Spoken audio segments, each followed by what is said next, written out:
Well, good day there. We are recording, I think it's for the first time we're recording during the day or afternoon. So I'm hoping that the glare of the sun won't be too bad. I got the light on a little bit. Anyway, welcome to session 2, our mixing breakdown. It's been a journey for session 1. So welcome to a fresh new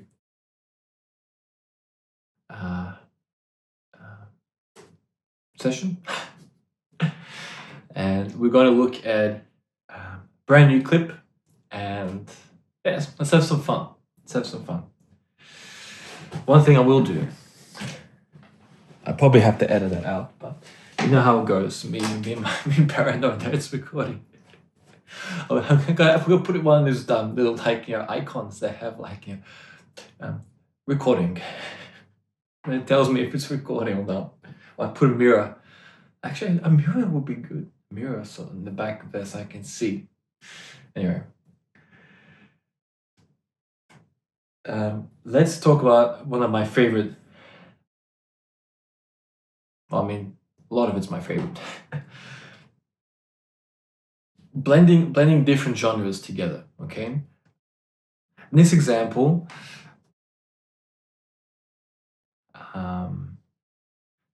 to keep it straightforward, let's just say that we have 2 genres, okay? And the question is, how would you pick which genres to blend together? Okay, so you want to use one song in one genre, another song in another genre, and you want to transition between those two. How would you approach that? I think that the key thing first is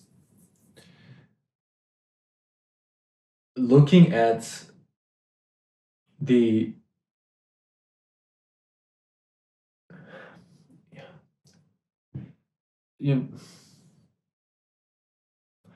looking at the characteristics of the piece, of the genre first. And what I mean by that is you need to have an understanding of different genres and which tempo they are in. Okay, so progressive house, we're looking at 125 to 130. Okay, I would say that most are around that range. Okay, the key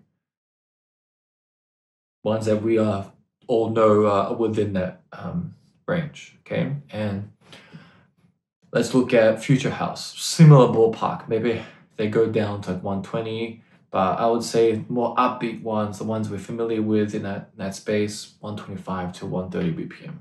Okay. Now, if we go all the way to perhaps, like for example, psytrance, we're looking at around 135 to 140, pushing 145. Okay. Now, to keep it just straightforward, I want to get into more and more different examples of songs, but let's just take those 3, right? So if we go with progressive house, which is at 125, okay, this is just talking about the tempo, okay, and we look at psytrance at 138, okay. I'm not saying that you can't switch between the 2, but if you're working with a song at 125 and then you switch over to 140, when you switch back, that's the tricky part. You can switch over, but then it's tough to switch back because it's gonna sound slower. Okay, 125 is gonna sound like 115 when you switch back after 140. So you have to be mindful if you want to switch back and forth. Another thing is you can switch over, but then you probably want to maintain that speed for a little bit, and you're sort of stuck for a little bit of time until you can go back. So in particular, when you are working from the beginning of the mix, because right now we're looking at the first breakdown, we're at the start of the mix. Okay, and like we talked about, This is where you introduce the characters. This is not where you go guns blazing. This is where you give a bit of a taste of what's to come. And you don't want to go too wild what you do, because you want to leave that for later. But you also want to have a bit of fun with it and do something unexpected. So one thing you can do is work with two genres in similar tempos. So we have progressive house and we have future house, okay? And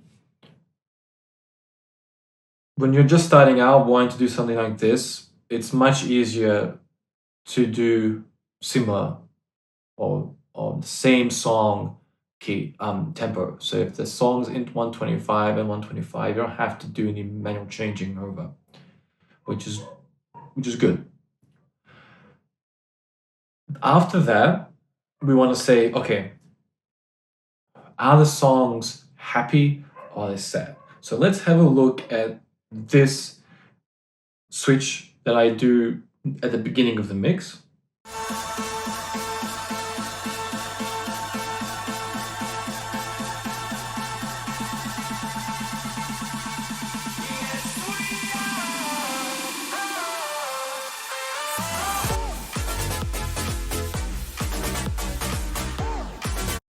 Now, in the beginning of the mix, we introduce progressive house song, okay? We're upbeat, melodic, okay? And if we look at a little bit of music theory, okay? So we say a major scale is generally happy, okay? And a minor scale is generally something that's sad, a sad piece of music. If we hear a ballad that makes us cry, we usually say that's a minor scale, okay? It's a sad song, okay? Just general. I would say that progressive house is interesting because it's very melodic, and it can be very emotional, but it is in a major scale because it wants to make you dance. It's upbeat. It makes you feel happy, but it's quite melodic. So it has elements of minor because it makes you feel sad. But generally, it's upbeat. It's fun. It's makes you want to dance. Okay, and when we think of music that makes you want to dance, usually that's associated with, okay, upbeat, um, up tempo, happy party music. Okay, and then we look at future house, which has elements of funk. It has different elements of different genres, but it's for a good part. It's very major. It's very upbeat. It's very let's dance and have some fun, and it's very much some of it you could say summer music. That kind of vibe, right? Or just in general the genre. Okay. And then we can say, okay, cool. So we have these two genres, right? Progressive house, future house. Similar characteristics. One is they're both melodic. They have elements of that we just talked about, and a lot of boxes ticked. Okay, and we can comfortably say, okay, we can work with them. They have simple tempos, and we can blend them together, right?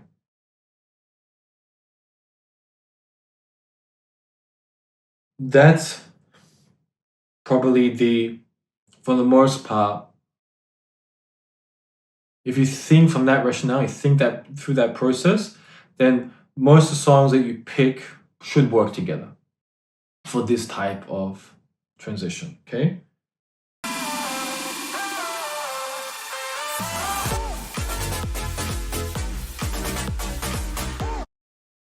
The place where things get, I guess, more intertwined, they get a little more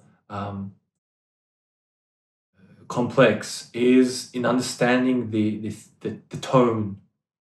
Like I mentioned, record box writer, they can't tell, if the tone of the music. Okay, it will give you as much information as it can. It'll give you the key, etc. Tell you if it's major or minor, but it can't give you that je ne sais quoi. It can't give you the texture of the music. It can't really describe, okay, what kind of synths are used. Are they, what kind of characteristics are is a mix in? These are things that require your ear training. But when we listen,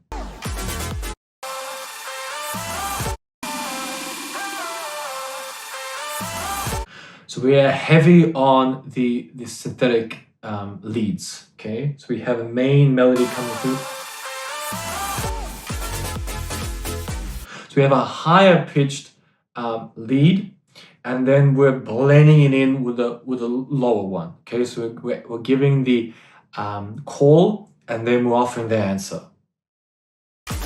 And this is I would say, the next step. Once you've sort of said, okay, you've picked the genres, you've picked the right tempos, you've picked the two songs that you feel are going to work well together, they're happy, moody. And then you need to say, okay, what is the call of the song, like the build, and then what is the answer? So you're building, you're giving the question, and you're saying, okay, here we go. What section of the next song are you going to put it in? Are you going to give it into the chorus? Are you going to give it into the verse? What is your call and answer? What are you trying to do here?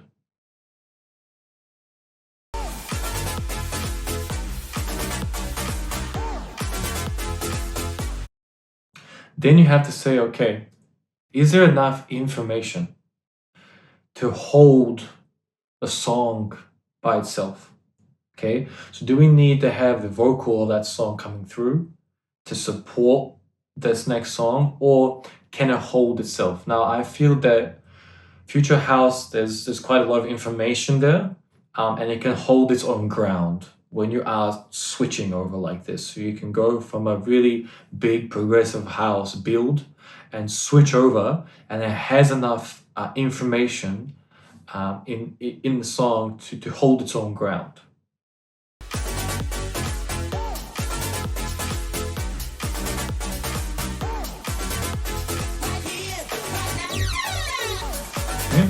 Then we're adding in the effects. Like we mentioned, adding multiple effects in. You can choose, add the delay, add the add some of the effects on the pad modes. What effects you put on those pads, up to you. Using multiple ones together to create something unique.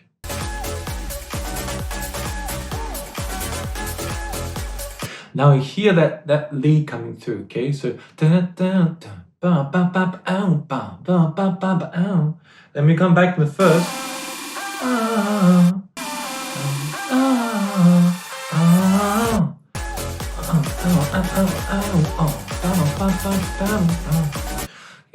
So you've taken the question from the first part of the melody, and then okay, I'm going to take that section, I'm going to cut that melody, and I'm going to paste it with this one, and I'm going to join them together. And then that way you're able to create a mashup on the go. Yeah, makes sense?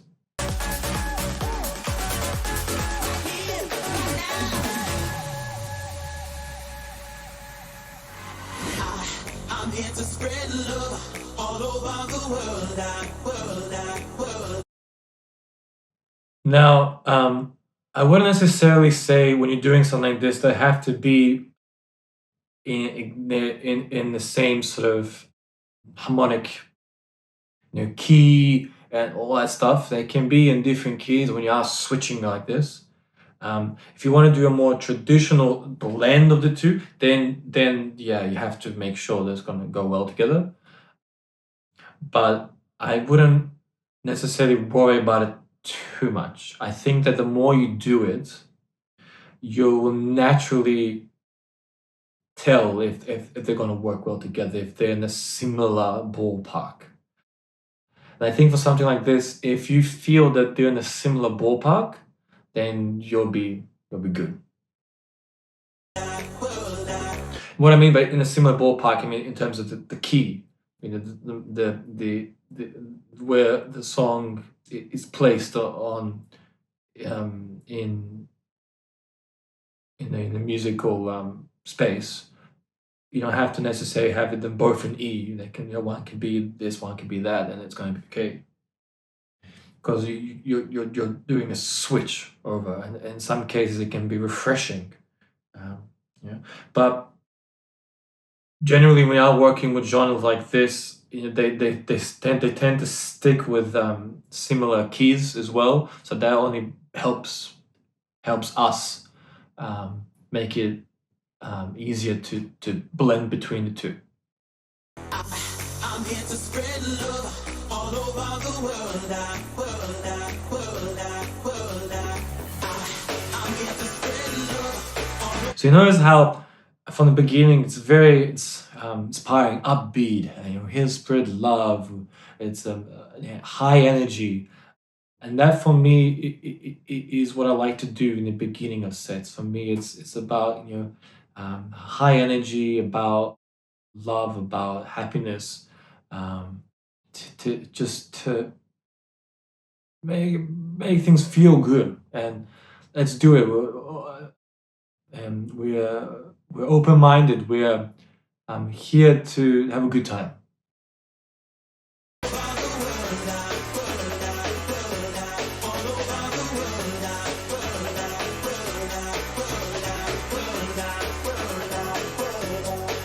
And again, we're taking everything we looked at on the breakdowns in session 1, and we're applying on them all. We're vibing with the music. We're having fun with the music. We're singing along to it, interacting with the audience, interacting with your stream.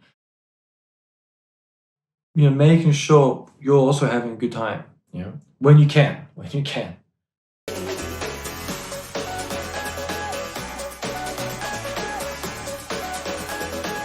You can probably notice, I'm very serious over this time for a reason. Because I want to make sure, it's going to work well together.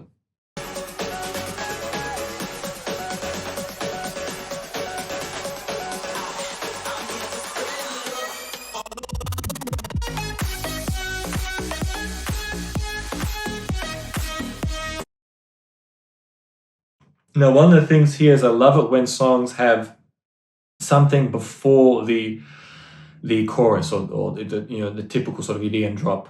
I love it when they have a symbol or something like a bar beforehand, because those things are really cool to blend in when you are switching over. And here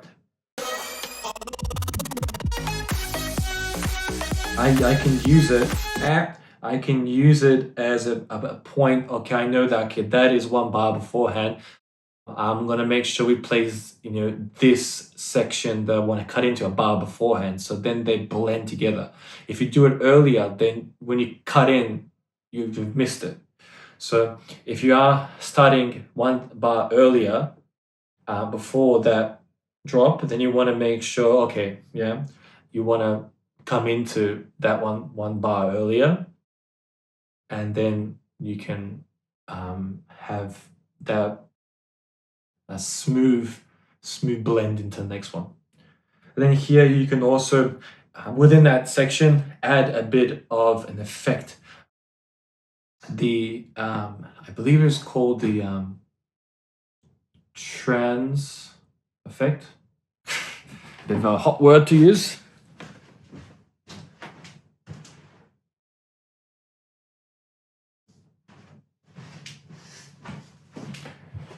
Yes, that is correct. And essentially what this effect does is it basically chops it.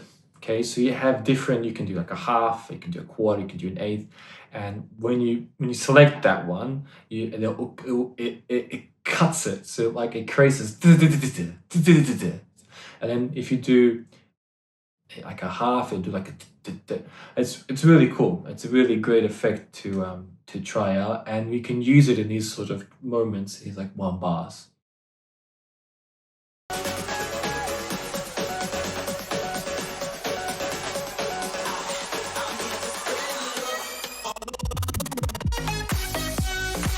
I'm really curious. I just give me 1 second. I want to see what. It's probably like super obvious, but I wonder what's that short for. Tra- Trans is short for transform. Who knew? Who knew?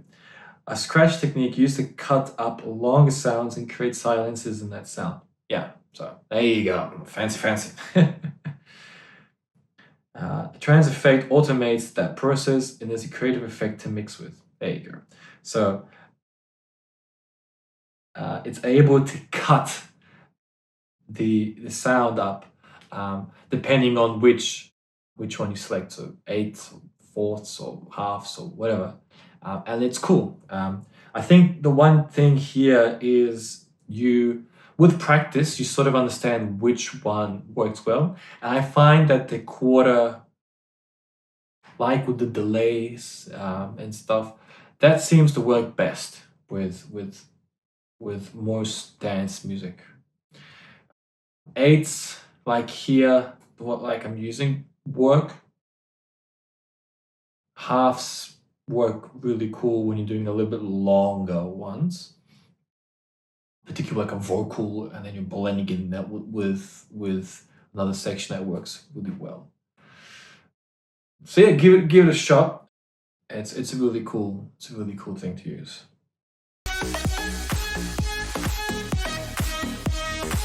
And lastly, again, this is something that we're talking about, the texture of the music. We're talking about, okay, the nuances in the songs. The progressive house, the future house, it has a lot of staccato elements. So it's very sort of, and then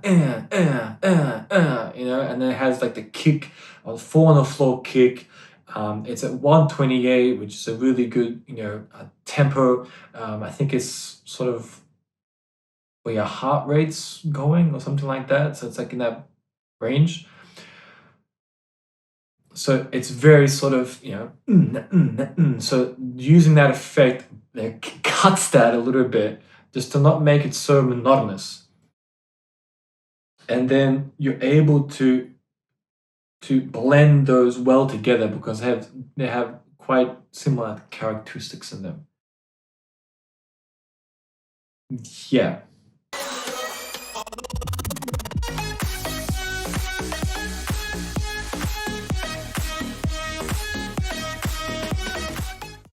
Cool. There you go. Let me just stop. Fantastic. Been enjoying this new app. It's really cool. It's called Record It. It's really good. So there you go. If you ask, okay, but how do you get them to they all sort of blend all together? That just comes with practice. I wouldn't necessarily say that you have to be like that and have to have them all sort of work as one sort of big song. It's okay for them to be completely different keys, and it can be almost exciting. It's really up to trial and error to sort of see what works.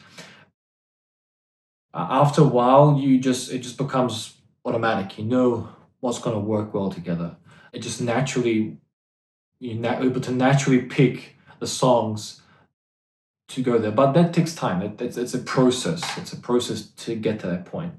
But if you look at if you jot down the key points I mentioned, having a tempo, are the songs, what's tone of the music? Is it, what are the characteristics of the songs? Are we looking at staccato? Is it quite, in your face? Is it quite, direct? Is it 4 on the floor? What kind of synth are they using? What's the chord? What's the answer? If you have one song, okay, what is going to be your answer? I think that's probably from this whole thing. I would say that's probably the key. Is look at what your question is. What song is your question? Okay, and then see which one do I want to answer with, and then start with that, and then you can incorporate the different tempos and stuff like that. In the beginning, like I mentioned, I'm not saying that you can't work with psytrance. Well, give it a shot. Play a progressive house and smash it into a psytrance song. See how you go. I mean, you can always detune it down to the same tempo. Back in the verse. You can see how that goes. But you just want to be mindful that because you have increased the tempo quite a lot, it does take some time to smoothly blend it back in. Now, that's something I'll be talking about later because that's quite an advanced thing. Adjusting a tempo over a certain amount of time so you and the audience don't feel the tempo change as much. Okay, but that's for later video. Fantastic. Thank you so much for joining. I hope this gives you, as always, some cool ideas for how to approach using different genres of music. And just give it a crack and find some pieces that you like and see how you can switch between them. And this also works well with mixing fast. Going from this one to the next one, and just be mindful of how big the build up is for when you are working progressive house. Some of them can be a bit long. So using noise effects, creating your own sort of shorter build-ups when you are working progressive house, I think it is good there, just so you can have a little bit more modern and not bore the audience. Because the longer the build, the more anticipation. So if you want to do like a super intense build, then you better have a really banger song that you want to switch over to. It can't be like build, and then it can, but that's a different story. That's a different one. Okay, thank you so much for joining me. Welcome to session 2, breakdown number 1, and I'll catch you on the next one.